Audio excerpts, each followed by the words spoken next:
आप सभी को नमस्कार। पॉलिटिकल अलायंस स्टडी में आप सभी का स्वागत है। वेस्टर्न पॉलिटिकल थॉट अर्थात पाश्चात्य राजनीतिक चिंतन का आज ये दूसरा वीडियो है। तो चलिए देखते हैं एक एक करके वन लाइनर प्रश्न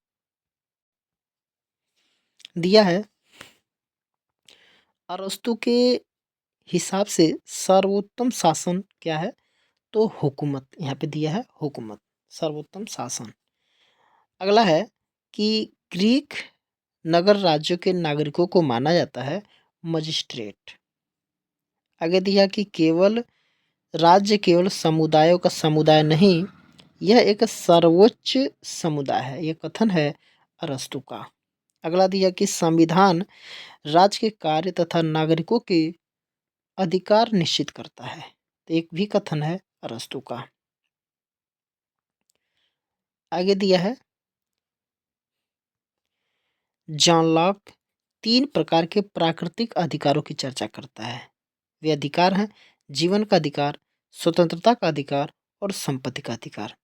देखिए जब कभी ऑप्शन में अगर पूछता है तो इस तरह से अगर पूछ देगा तो कि जॉन लॉक के प्राकृतिक अधिकारों में से नहीं है, तो ये तो तीनों रहेगा ही, जीवन का अधिकार, स्वतंत्रता और संपत्ति। एक समानता का अधिकार भी दे देता है। तो लॉक के अनुसार समानता का अधिकार जो होता है वो प्राकृतिक अधिकार नहीं होता है, मात्र जीवन, स्वतंत्रता और संपत्ति, ये 3 ही अधिकार प्राकृतिक अधिकार होते हैं।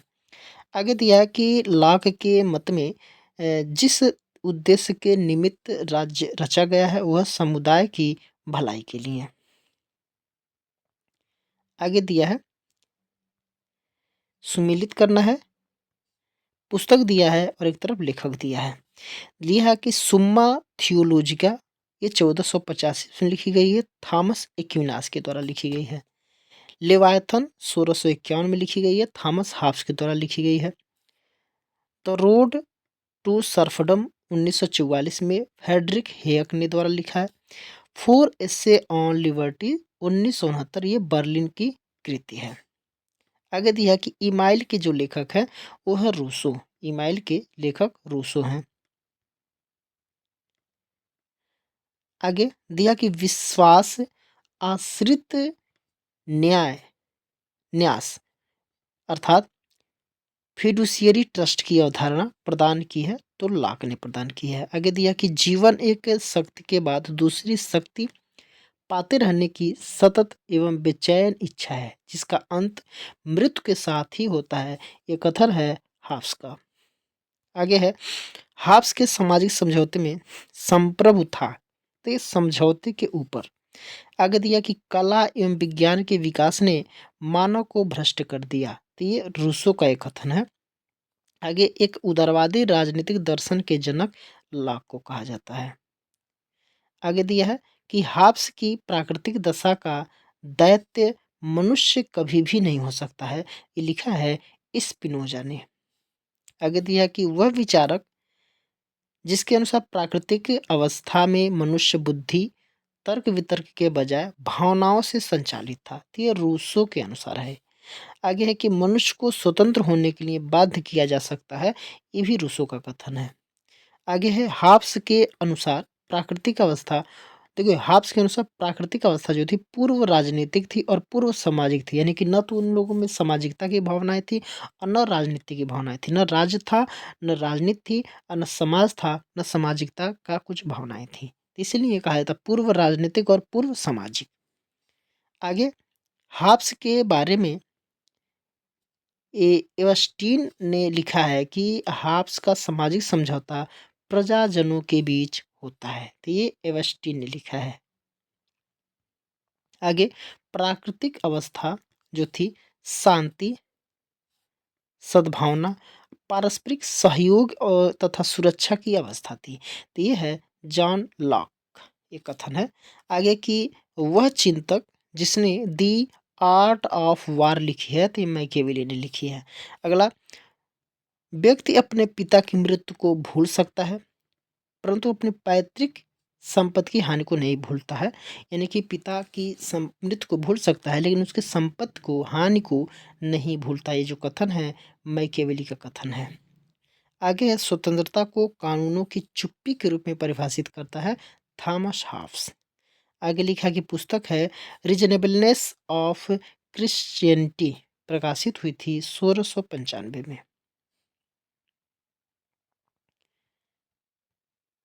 आगे दिया कि पुरुषों में असमानता की उत्पत्ति क्या है, और यह और क्या यह प्राकृतिक कानून द्वारा अधिकृत है।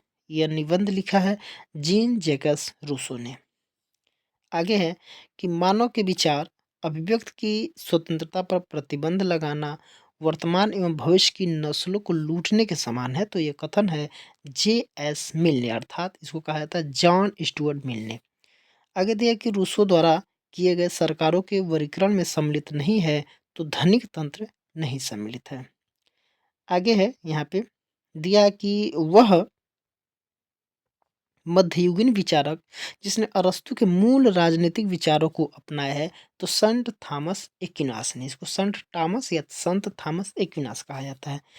प्राकृतिक अवस्था में मनुष्य का जीवन विकृत, विपन्न और पाश्विक और अल्पायु था। तो ये हाफ्स का था, यानी कि विकृत की तरीके से, पाश्विक पशु की तरीके से रहते थे, और अल्पायु अर्थात असुरक्षा की भावनाएं थी। है, तो ये हाफ्स का कथन है। आगे है कि लोगों की समान इच्छा में संप्रभुता को स्थापित किया रूसो ने। वह राजनीतिक दार्शनिक जिसको संविदावादी के रूप में वर्गीकृत नहीं किया जा सकता है, तो मैकियावेली को नहीं किया जा सकता है। आगे है प्राकृतिक अधिकार वह स्वतंत्रता है जो प्रत्येक व्यक्ति को अपनी स्वयं की प्रकृति के संरक्षण के लिए, अपनी स्वयं की शक्ति का उपयोग करने के लिए, अर्थात अपने स्वयं के जीवन का और फलस्वरूप कुछ भी करने के लिए अपने निर्णय और तर्क में वह अपने लिए सबसे उपयुक्त साधन होने की कल्पना करेगा। ये जो कथन है थॉमस हाब्स का कथन है। आगे है कि जॉन लॉक की पुस्तक ट्रू ट्रीटीज ऑन गवर्नमेंट, इसको कहेंगे two treaties on civil government भी लिखा रहता है, और ए लेटर कंसर्निंग टॉलरेशन का प्रकाशन हुआ था। देखिए यहाँ पे ये काटा गया है, ये 1700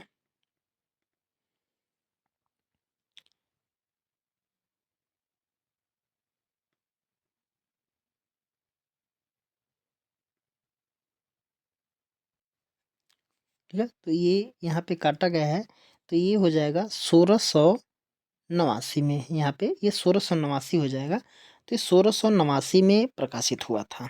आगे है कि मिल जो है खोखली मिल खोखली स्वतंत्रता और अमूर्त व्यक्ति का पैगंबर था, यह कहा है बारकर ने। आगे वह विचारक वह विचारक जिसने स्वतंत्रता को एक सामूहिक उद्यम के रूप में माना है, तो जे रूसो ने माना है। आगे हाब्स ने स्वतंत्रता को लेवायथन में प्रतिरोध की अनुपस्थिति के रूप में वर्णित किया। प्रतिरोध से उसका तात्पर्य क्या था? गति की बाहरी बाधाएं। अगला है कि बेंथम द्वारा प्रतिपादित उपयुक्तवादी राजनीतिक दर्शन को कभी कभी कहा जाता है सुकर दर्शन। आगे है कि थॉमस हाब्स की वह पुस्तक जिसका एक और शीर्षक the matter forms and power of a commonwealth ecclesiastical and civil है, ये लेवायथन का है। आगे है मैकियावेली द्वारा लो स्टेटो अर्थात राज्य शब्द का उपयोग आधुनिक समय में राज्य शब्द के उपयोग से अलग अर्थ में लिया गया है। यह मत है क्विंटन स्किनर का। आगे कि वह विचारक जिसका कथन है कि शासक को अच्छा बनने के अलावा कुछ सीखना होगा, ये निकोलो मैकियावेली का कथन है। आगे है सुमेलित करना है, एक तरफ पुस्तक दिया है और लेखक है, तो दिया है an essay concerning human understanding, ये जॉन लॉक का लेख है। आगे है लेवायथन जो है थॉमस हाब्स का है। Discourses on the first 10 books of है मैकियावेली का है। टाइटस लिविस और पॉलिटिक्स जो है ये अरस्तु का कृति है। आगे दिया है व्यक्ति हैं और एक तरफ उनके स्वतंत्रता के विचार से संबंधित है। थॉमस हाब्स जो है कानूनों की चुप्पी बताया है। इजाइया बर्लिन, इसको इजाइया बर्लिन कहा जाता है। इजाइया बर्लिन जबरदस्ती का अभाव। रॉबर्ट नोजिक जो है स्व स्वामित्व का प्राकृतिक अधिकार, और मिल्टन फ्रीडमैन है राज्य समाज उसके साथियों द्वारा किसी भी व्यक्ति पर जबरदस्ती का अभाव। आगे दिया है जॉन लॉक का पहला आलेख 1679 के दौरान लिखा गया था, 1679 और 80 के दौरान लिखा गया था पहला लेख। आगे है कि जे रूसो के अनुसार सही कथन जो है व्यक्तिगत स्वार्थपरकता की तुलना में समान इच्छा अधिक श्रेष्ठ है।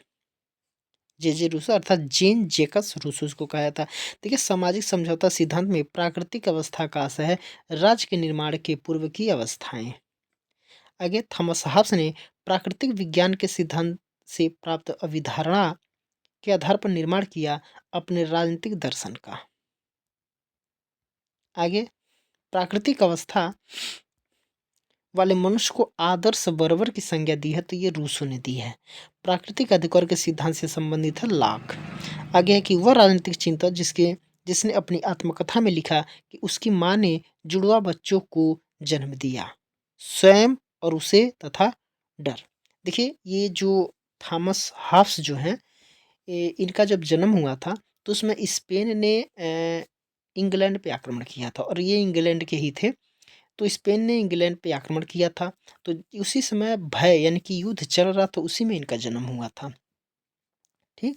और जब बड़े हुए तो इंग्लैंड की जो गौरवपूर्ण क्रांति थी वो हो रही थी। तो इन्होंने कहा था कि ये इसलिए देखो, ये भय के वातावरण यानी कि जब युद्ध चल रहा था तो भय के वातावरण में ही इसका जन्म हुआ था। तो खुद बोलता था कि मैं और भय, मैं यानी कि स्वयं और उसका डर, डर मतलब भय, यानी कि मैं और भय दोनों जुड़वे भाई हैं। यानी कि दोनों लोग एक साथ आए हैं, यानी कि इसका एक तरफ झाप्स का जन्म हुआ, एक तरफ इंग्लैंड में भय का वातावरण आ गया। अर्थात स्पेन ने इंग्लैंड पे आक्रमण किया था, युद्ध की स्थिति चल रही थी, तो भय यानी कि भय का वातावरण में जन्म लिया। थॉमस हॉब्स हमेशा भय से ग्रसित रहा। आगे दिया कि थॉमस एक्विनास अपनी पुस्तक सुम्मा थियोलॉजिका में राज का चित्रण किया है, पूर्ण समुदाय के रूप में किया है। आगे रूसो के लिए समान इच्छा की अभिव्यक्ति के रूप में माना जाता है कानून को। आगे है कि शक्ति का स्थानांतरण हो सकता है, न कि इच्छा का, जो कि संप्रभु होती है, ये कहा है रूसो ने। आगे कि उस कानून का पालन करना जिन्हें हम स्वयं अपने लिए बनाते हैं स्वतंत्रता है, ये रूसो का कथन है। आगे आत्मरक्षा के अधिकार को व्यक्ति का प्राकृतिक अधिकार मानता है हाब्स। आगे प्राकृतिक एवं परंपरागत असमानता के बीच विभेद किया था रूसो ने। आगे है व्यक्ति का जीवन एकाकी, क्षुद्र, घिनौना, पशुवत और अल्प है, ये हाब्स का कथन है। आगे अरस्तु की उपेक्षा करने वाला पहला आधुनिक राजनीतिक विचारक जो था वो हाब्स है। आगे सामाजिक संविदा अर्थात सामाजिक संविदा का मतलब समझौता, सामाजिक समझौता के सभी सिद्धांतकारों के संदर्भ में सही है सामाजिक सहमति के सिद्धांत, सामाजिक सहमति के साथ लोक सत्ता का निर्माण। आगे है रूसो के रूसो के जनरल विल अर्थात जनरल विल का मतलब समान इच्छा विशेषताएं थी। यह आंतरिक इच्छा की अभिव्यक्ति है, यह हर व्यक्ति की सबसे अच्छी इच्छा है और यह अस्थायी होती है। लाक के समझौता सिद्धांत में पहला समझौता संपन्न होता है, लोगों के आपस में समझौता होता है, क्योंकि लाक का जो समझौता दो समझौता के बारे में चर्चा करता है। एक तो लोगों ने आपस में समझौता किया और दूसरा लोगों ने आपस में समझौता करके समाज का निर्माण किया। फिर समाज और जो संप्रभु व्यक्ति है अर्थात जो संप्रभु समुदाय उसके बीच में होता है। आगे हाब्स के चिंतन में जो तत्व प्राकृतिक अवस्था के मनुष्य को समझौता के लिए प्रेरित करता है वो अराजकता है। आगे मैं अपने ऊपर, देखिए समझौता वाला कथन है, मैं अपने ऊपर शासन करने का अपना अधिकार इस व्यक्ति अथवा इस जनसभा को इस शर्त पर सौंपने की स्वीकृति देता हूँ कि तुम भी अपने अधिकार इसको सौंपोगे और इस तरह उसके साथ सभी कार्यों की स्वीकृति दोगे। यह कथन है हाब्स का। आगे है रूसो की संप्रभुता लोकप्रिय संप्रभु सिद्धांत का जनक माना जाता है। आगे है रूसो का संप्रभु हाब्स का लेवाथन है जिसका सिर कटा हुआ है, यह वाहन का कथन है। आगे रूसो की सामान्य इच्छा सभी वास्तविक इच्छाओं का योग है। आगे लोकतंत्र को लोकतंत्र को शासन के आदर्श रूप में स्वीकार किया ये हाब्स ने। आगे हाब्स के लिए फैली फेलिसिटी का अर्थ है उन वस्तुओं को जिनको आदमी पाने की समय समय पर इच्छा करता है, पाने में निरंतर सफलता। आगे समस्त अस्तित्व एकदम गतिशील पदार्थ है, ये हाब्स का कथन है। प्राकृतिक अवस्था को पूर्व सामाजिक के रूप में रेखांकित किया है हाब्स ने। आगे यदि संप्रभु द्वारा यदि संप्रभु द्वारा व्यक्ति के आत्म परिरक्षण के अधिकार को बाधित किया जाए तो व्यक्ति उसके आज्ञा पालन से इनकार कर सकता है, यह मानना है हाब्स का। आगे है संप्रभु की परम शक्तियों को औचित्यपूर्ण बताने के लिए निगम की आवश्यकता का प्रयोग किया हीगल ने। आगे हाब्स का नाम सामान्यतः संप्रभुता के निरंकुश शक्ति के सिद्धांत के साथ जोड़ा जाता है, किंतु यह सिद्धांत उसके व्यक्तिवाद का आवश्यक संपूरक था। यह कथन है G.H. सेबाइन का। आगे है लेवायथन क्रामवेल की चापलूसी में लिखा गया था, यह मानना है क्लरेंडम का। आगे हाब्स के सामाजिक अनुबंध के सिद्धांत का सार तत्व है सभी लोगों का संप्रभुता के प्रति पूर्ण समर्पण। आगे सामाजिक समझौता सिद्धांत के तीनों प्रतिपादकों हाब्स, लाक और रूसो इस एक बात पर सहमति हैं कि राजनीतिक शक्ति जनता से प्राप्त होती है। हाब्स के अनुसार अनुबंध हुआ था प्राकृतिक अवस्था में रहने वाले लोगों के बीच। अगला है कि हाब्स ने जिस सिद्धांत का खंडन किया वो है दैवीय अधिकार। आगे है रूसो के अनुसार प्राकृतिक अवस्था के प्रारंभिक चरण में मनुष्य का जीवन अत्यंत सादा एवं सुखी था, किंतु बाद में यह भ्रष्ट हो गया संपत्ति के विकास के कारण। आगे है कि हाब्स के लेवायथन में प्रयुक्त कॉमनवेल्थ शब्द का अर्थ है संप्रभु। आगे है रूसो के सामाजिक समझौते के बारे में सत्य है मनुष्य नागरिक स्वतंत्रता का प्राप्त करता है। आगे लाक के अनुसार प्राकृतिक अधिकार नहीं है समानता। आगे लाक के अनुसार प्राकृतिक अवस्था में व्यक्तियों को जीवन स्वतंत्रता और संपत्ति प्राकृतिक अधिकार प्राप्त थे। आगे है लाक की प्राकृतिक अवस्था थी पूर्व राजनीतिक। आगे है प्राकृतिक अधिकारों के सिद्धांत के प्रवर्तक हैं जॉन लॉक। आगे वह चिंतक जो सुझाव देता है कि संपत्ति का अधिकार जीवन तथा स्वतंत्रताओं का आधार है, तो ये लॉक का है। आगे है लॉक के सामाजिक अनुबंध की विभिन्न अवस्थाओं का सही जो क्रम है प्राकृतिक अवस्था, सामाजिक अनुबंध, नागरिक समाज एवं सरकार। आगे लॉक ने जिस सिद्धांत की दार्शनिक आदर्शिला रखी वह है संवैधानिक राजतंत्र। अगला है कि मनुष्यों के नागरिक समाज में सम्मिलित होने का उद्देश्य उसकी संपत्ति की सुरक्षा है, यह कथन है लॉक का। कथन जो है ये लॉक का कथन है। आगे है कि व्यक्तियों ने राज्य में प्राकृतिक अवस्था के अपने प्राकृतिक अधिकारों के साथ प्रवेश किया, ये लॉक ने स्वीकार किया है। आगे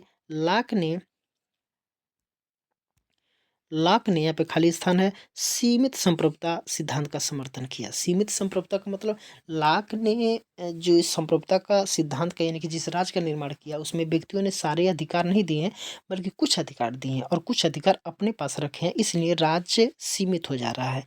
आगे एक सामान्य इच्छा की विशेषता नहीं है अस्थायी।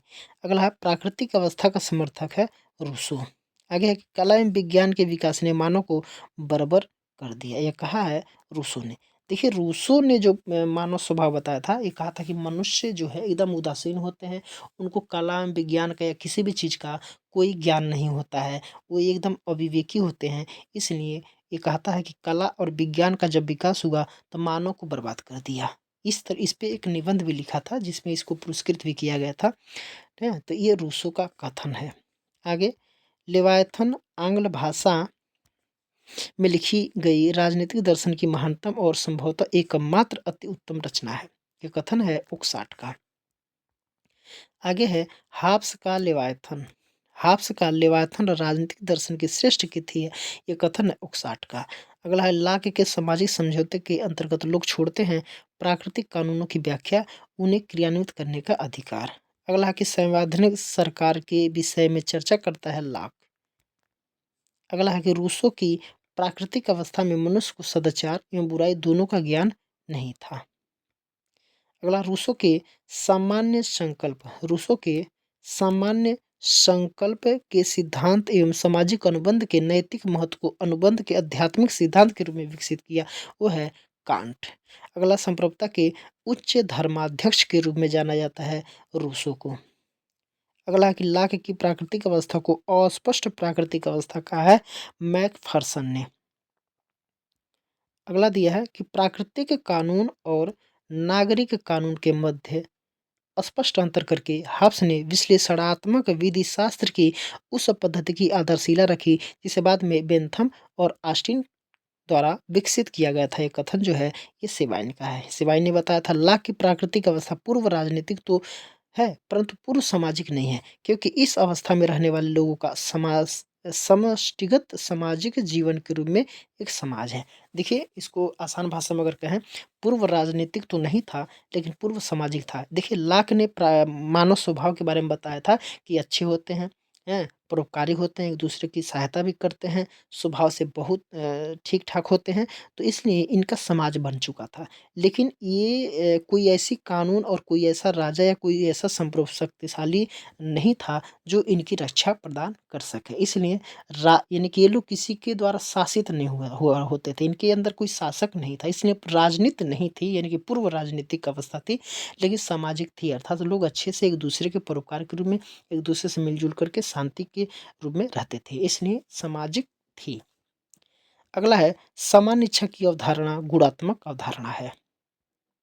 अगला है वह व्यक्ति जिसने सर्वप्रथम भूमि के एक टुकड़े पर अधिकार करके यह कहा कि ये मेरा है, वही दूसरे नागरिक समाज का वास्तविक संस्थापक है। ये कथन है रूसो का। देखिए वह विचारक जिसने मनुष्य को भोला भाला जंगली कहा है, ये रूसो ने कहा है। अगला है कि हाब्स और रूसो दोनों संप्रभुता को मानते हैं निरपेक्ष। अगला है कि यदि लेवायथन इतिहास के मूलभूत सिद्धांत के रूप में निरुपयोगी है तो यह राजनीतिक सिद्धांत के रूप में भी निष्फल है। ये कथन है सी ई वाहन का। आगे है वह विचारक जिसने अपनी रचनाओं में संप्रभुता शब्द का कभी प्रयोग नहीं किया तो है लाक। आगे है रूसो के राजदर्शन में सामान्य इच्छा प्रतिनिधित्व करती है, सामान्य इच्छा प्रतिनिधित्व करती है समान हित की समान चेतना की। आगे है संपत्ति के श्रम सिद्धांत का प्रथम प्रस्तुत करता था लाक। आगे मिलान से संबंधित है, दिया है तलवार के बिना प्रसंविदा मात्र शब्द है, यानी कि सामाजिक समझौता मात्र शब्द है, ये हाफ्स का है। आगे व्यक्ति को स्वतंत्र होने के लिए बात किया जा सकता है, ये रूसो है। उच्चतर शक्ति केवल डाकुओं का झुंड बना सकती है, राज्य नहीं, ये बोंदा का कथन है। राज्य का कार्य व्यक्ति की आत्मनिर्भरता की भावना को नष्ट करना, उसके उत्तरदायित्व को कमजोर करता है तथा उसके चरित्र को कुंठित करता है, ये मिल का कथन है। आगे दिया है कि हाफ्स प्रथम आधुनिक विचारक है जिसने राज्य को विविध हितों का संबंधकर्ता माना है। इसमें वह उपयोगितावादी विचारों का अग्रगामी है, यह कथन जो है वेपर का कथन है। आगे two treatise on civil government की रचना जॉन लॉक द्वारा की गई। पहले ट्रिटाइज यानी कि निबंध का प्रतिपाद्य विषय है रॉबर्ट फिल्मर की आलोचना का। तो आज के इस वीडियो में मात्र इतना ही देखेंगे, इसके आगे के प्रश्नों को हम लोग अगले वीडियो में देखेंगे। तो सभी को शुभ रात्रि।